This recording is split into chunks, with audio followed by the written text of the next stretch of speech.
नाज़रीन अस्सलाम वालेकुम। सियासत टीवी के प्रोग्राम आमने सामने में आपका खैर मकदम है। और नाज़रीन, जैसा कि आप जानते हैं कि आमने सामने में हम ऐसी शख्सियतों को मदद करते हैं जो गैर मामूली सलाहियतों के हामिल होते हैं। ख़ास तौर पर इंजीनियर्स, डॉक्टर्स, इस्लामी स्कॉलर्स और साइंसदान इस प्रोग्राम का हिस्सा बनते हैं। खिलाड़ी भी इस प्रोग्राम में शामिल होते हैं और ऐसे होनहार तलबा व तालिबात को भी हम बुलाते हैं जिन्होंने तालीमी मैदान में गैर मामूली कारनामे अंजाम दिए हैं। आज जिन बच्चों की हम आपसे मुलाकात करवा रहे हैं वो भी गैर मामूली सलाहियत रखते हैं, लेकिन उनका किसी स्कूल, किसी कॉलेज या किसी तालीमी इदारे से ताल्लुक़ नहीं है। ये ऐसे बच्चे हैं जिन्होंने अपनी सारी ज़िंदगी ऊपर वाले के लिए वक्फ कर दी है। हम बात कर रहे हैं गुजरात से ताल्लुक़ रखने वाले इन जोड़वा भाइयों की, जिनके नाम हैं नमी चंद्र सागर और निमी चंद्र सागर। हकीकत में ये बच्चे इंतहाई होनहार है और आपको ये जानकर हैरत होगी कि इन बच्चों ने तकरीबन 10 ज़बानों पर उबूर हासिल की है और इन ज़बानों में अंग्रेज़ी, हिंदी, संस्कृत और दूसरी ज़बानें भी शामिल हैं। जैसा कि मैंने कहा है कि इन बच्चों ने संन्यास लिया है और अपनी ज़िंदगियों को ऊपर वाले के लिए डेडिकेट कर दिया है। ये बहुत बड़ी बात होती है, क्योंकि इंसान सब कुछ हासिल कर सकता है, दौलत, इज़्ज़त, शोहरत, लेकिन जो क़ल्बी सुकून होता है वो बहुत मुश्किल से मिलता है। वो यूं ही नहीं मिलता, बल्कि उसके लिए कुछ तपस्या करनी पड़ती है, जद्दोजहद करनी पड़ती है और उसके लिए कुछ ऐसी मेहनत करनी पड़ती है जिससे अपना रब खुश हो जाए। बहरहाल यहाँ पर वो दो बच्चे और उनके गुरु अभिनंदन चंद्रसागर मौजूद हैं। आपको बता दूं कि इन जुड़वा भाइयों की उम्रें सिर्फ 11 साल है। इन बच्चों ने 8 साल की उम्र में मुराक़बे की दुनिया में कदम रखा और दुनिया को अमन व शांति का पैगाम देने का फ़ैसला किया और यही काम वो अब कर रहे हैं। आपको ये जानकर भी हैरत होगी कि ये बच्चे इतनी सी कम उम्र में तकरीबन 10 ज़बानों पर उबूर रखते हैं, जैसा कि मैंने पहले भी बताया है, और कई मजहबी किताबों पर भी ये उबूर रखते हैं। ख़ास तौर पर कुरान मजीद की तकरीबन 35 सूरतें उन्हें याद हैं। इसी तरह बाइबल पर भी ये उबूर रखते हैं। गुरु ग्रंथ साहब भी बड़ी रवानी के साथ सुनाते हैं। साथ ही ये बच्चे भगवत गीता भी पढ़कर सुना देते हैं और उसके श्लोक की तशरीह भी करने लगते हैं। बहरहाल आप लोगों से पहला सवाल ये है कि आखिर आप तीनों ने इस दुनिया को त्यागने का फ़ैसला क्यों किया? बहुत अच्छा सवाल आपने किया। हकीकत के अंदर हम कायनात के साथ हमारा संबंध जमाना चाहते हैं, पर जो हमारे भीतर एक रूह होती है उसके साथ हम कभी भी हमारा अटैचमेंट करते हैं और सारे विश्व के अंदर सुख की खोज हम करते हैं और वो सुख हमारे भीतर ही छिपा हुआ होता है। मैंने एक अच्छा सा शेर पढ़ा था, खुद की खुदाई करो, खुदा अपने आप मिल जाए। हमने संन्यास जीवन इसलिए स्वीकारा कि भीतर की साधना करने के लिए बाहर के विश्व का अटैचमेंट तोड़ना बहुत आवश्यक है, तो भी जाके हम भीतर जा सकते। निमी चंद्र, आप बताइए कि आपको कैसा ख्याल आया कि राहिबाना ज़िंदगी गुजारें, संन्यास लें? हमारे माता पिता ने ऐसे ही पहले से संस्कार दिए थे। अच्छा जी, तो माता पिता की वजह से आप लोग इस तरफ आए हैं। दुनिया क्यों छोड़ते हैं? कई बार ऐसा होता है, कुछ सपनों को साकार करने के लिए कई बार अपने को छोड़ना पड़ता है और कई बार ऐसा होता है कुछ अपना होता है जिसके लिए हमें हमारे आसपास के सपनों को छोड़ना पड़ता है। जी, ये बात हमने हकीकत में दुनिया छोड़ी नहीं। हम आज एक ऐसा जीवन जी रहे कि हमारी वजह से ये दुनिया में कोई भी जीव दुखी नहीं होता। यानी दुनिया को सुखी बनाने के लिए हमने स्वयं ने ये रास्ता स्वीकारा। क्या आप लोगों के लिए किसी खुसूसी तालीम का इंतज़ाम है? कि जीवन के अंदर एक ऐसा जीवन होना चाहिए कि जिसमें हमारे सुख के लिए किसी को भी दुखी नहीं होना, और हमें जब सुखी होना हो तब हमें किसी से पराधीन नहीं होना जी। और सुबह से लगा के शाम तक सतत हमारा जीवन अध्ययन और अध्यापन के अंदर बीतता है। भले हम लोगों से दूर रहते, पर ये संसार का सारा जो नॉलेज होता है वो हमारे पास पुस्तकों के माध्यम से सतत हमारे पास है। अच्छा।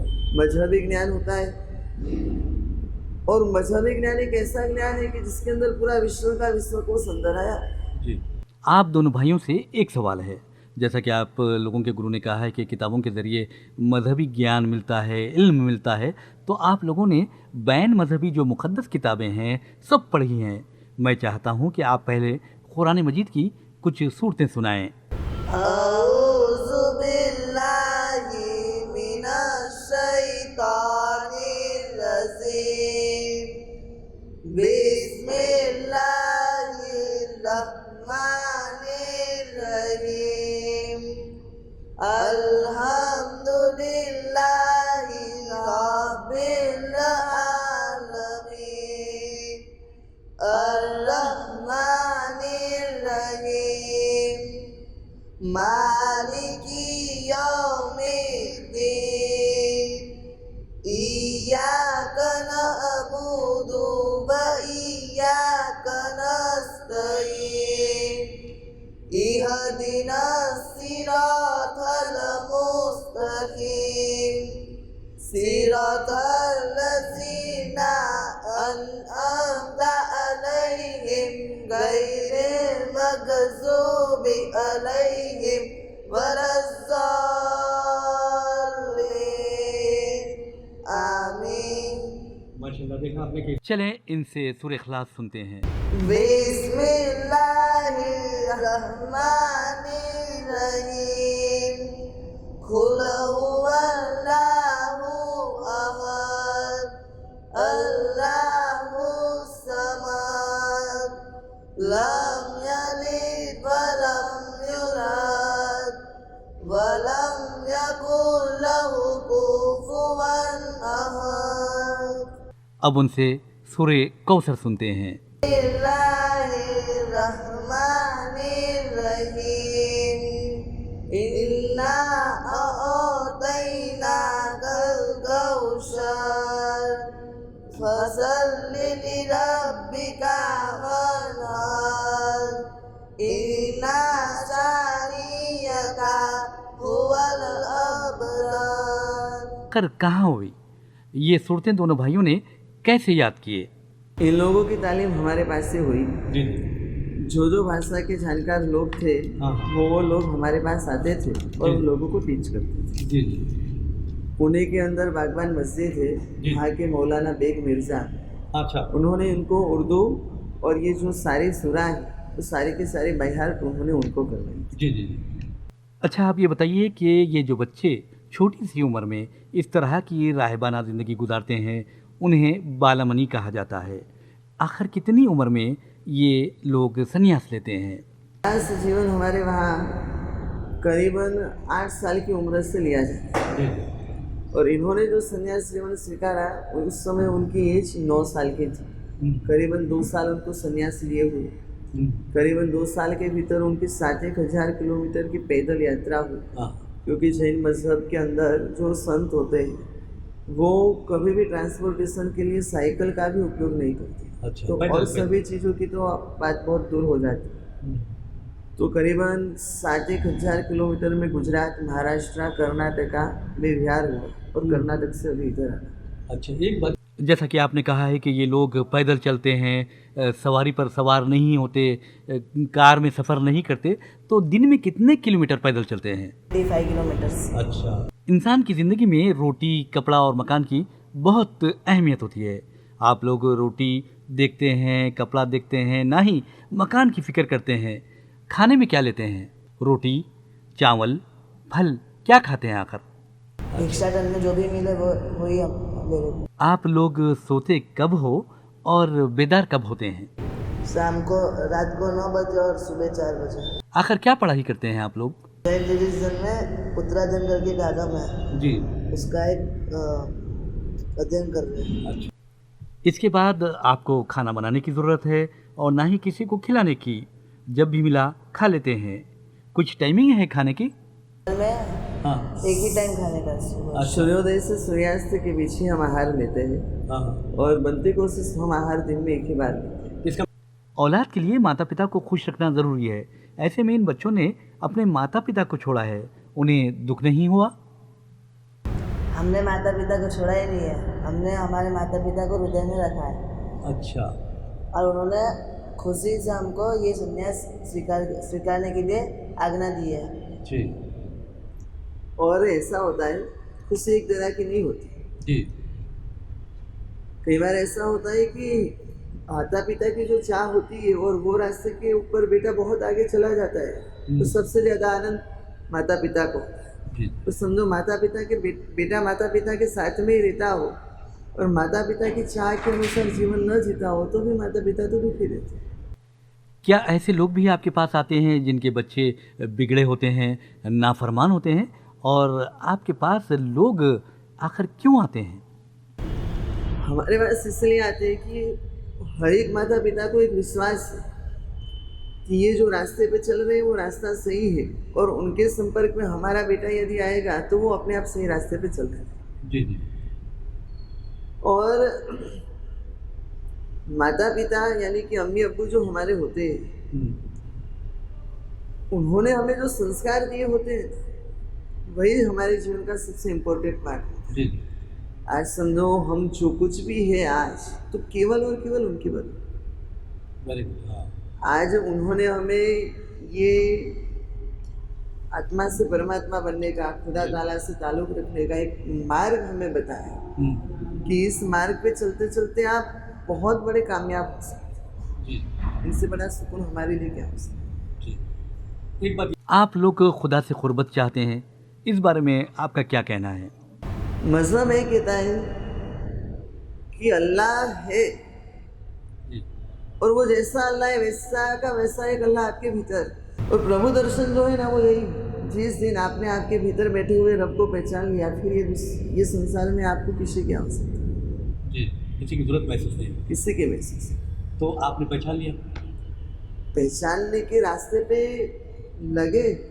जी अब ये चीज़ ऐसी है कि कई बार जिंदगी भी खत्म हो जाती और कई बार कुछ प्रयास में सफल भी हो जाती, पर इतना जरूर है कि हम जिस रास्ते पे चल रहे हैं उसका आनंद हमारे भीतर बहुत है, यानी हमें यकीनन हो रहा है कि हाँ ये सही है।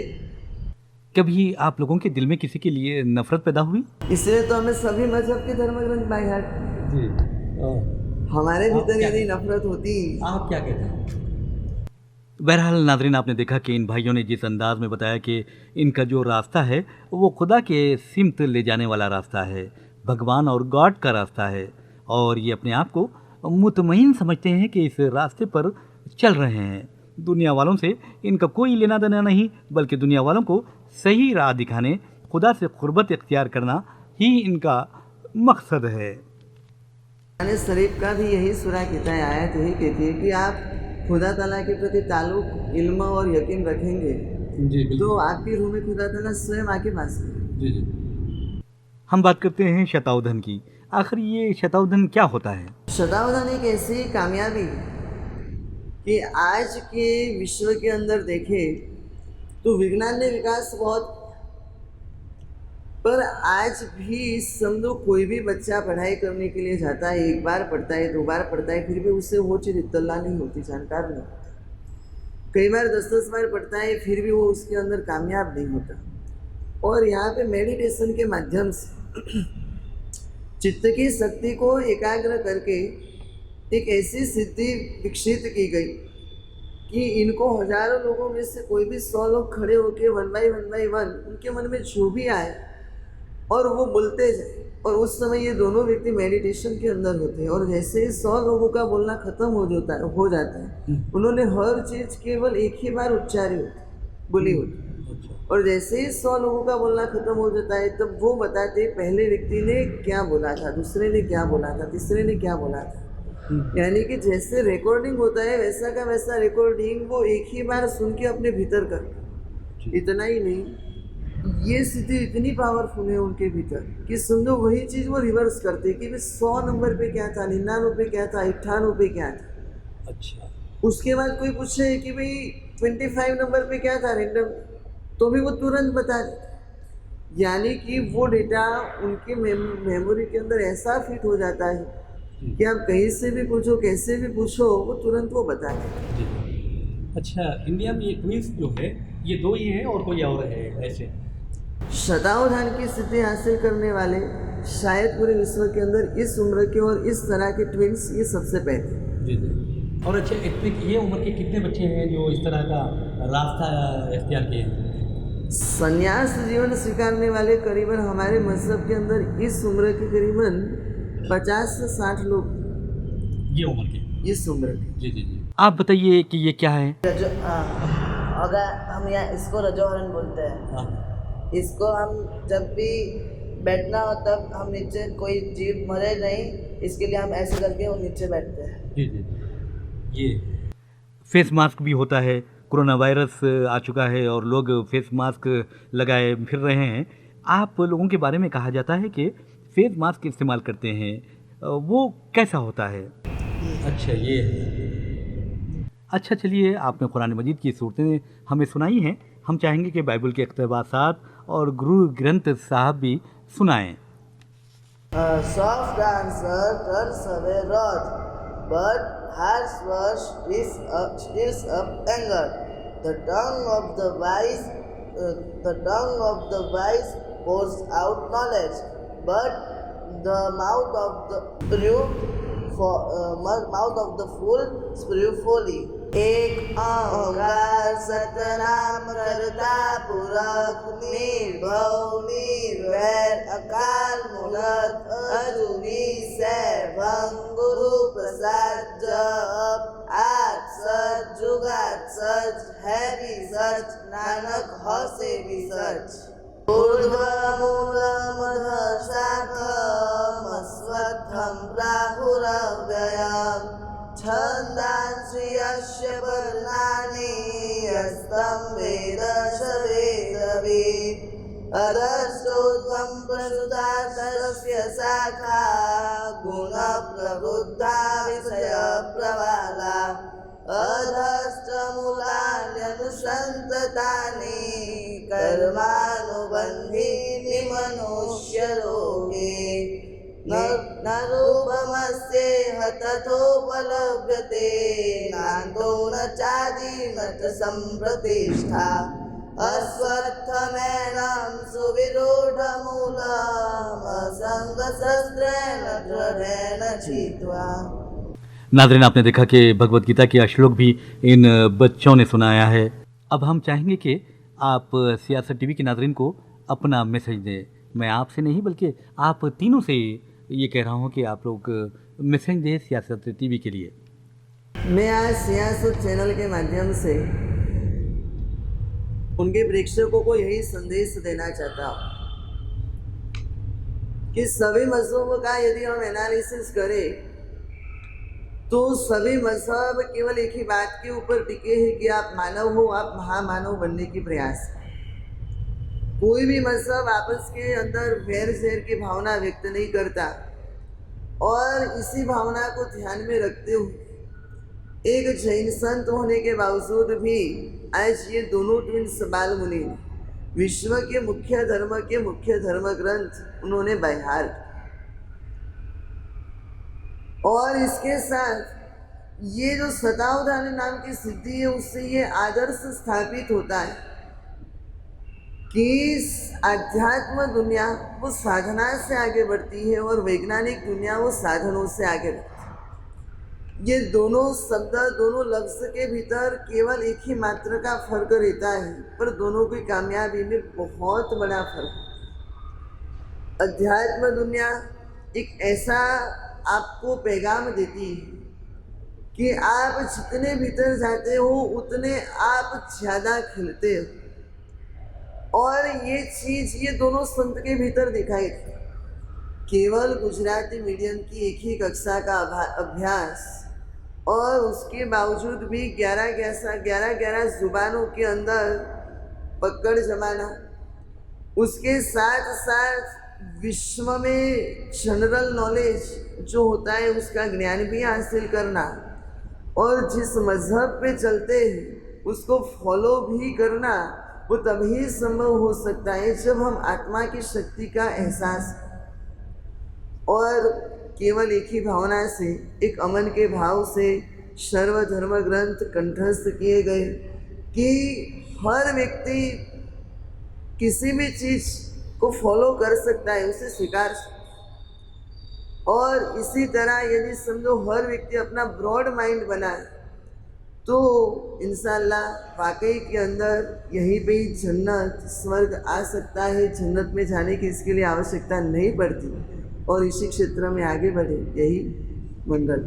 लहरों से डरकर नौका पार नहीं होती, लहरों से डरकर नौका पार नहीं होती, कोशिश करने वालों की कभी हार नहीं होती। नन्ही चींटी जब दाना लेकर चढ़ती है, चढ़ती दीवारों पर 100 बार फिसलती है। चढ़कर गिरना, गिरकर चढ़ना न उसे अखरता है, आखिर उसकी मेहनत बेकार नहीं होती। कोशिश करने वालों की कभी हार नहीं होती। डुबकिया सिंधु में गोताखोर लगाता है, जा जाकर खाली हाथ वापिस लौट आता है। बढ़ता दुगुना इसी हैरानी में, हर बार उस मुट्ठी उसकी खाली नहीं होती। कोशिश करने वालों की कभी हार नहीं होती। असफलता एक चुनौती है, इसे स्वीकार करो। क्या कमी रह गई देखो और तलाश करो। ऐसे ही कुछ किए बिना ही जय जयकार नहीं होती। कोशिश करने वालों की कभी हार नहीं होती। नाज़रीन, आपने देखा कि इन लोगों ने बहुत प्यारा पैगाम दिया है। इन दोनों भाइयों और उनके गुरु ने यही पैगाम दिया है कि हरकत में बरकत है, मेहनत की जानी चाहिए और कर मेहनत खाने मत। इसी के साथ ही हम अपना प्रोग्राम आमने सामने इख्तिताम को पहुंचाते हैं। अब मुझे मोहम्मद रियाज अहमद को इजाज़त दीजिए। इंशाअल्लाह फिर मुलाकात होगी, फिर बात होगी। तब तक के लिए अल्लाह हाफिज़।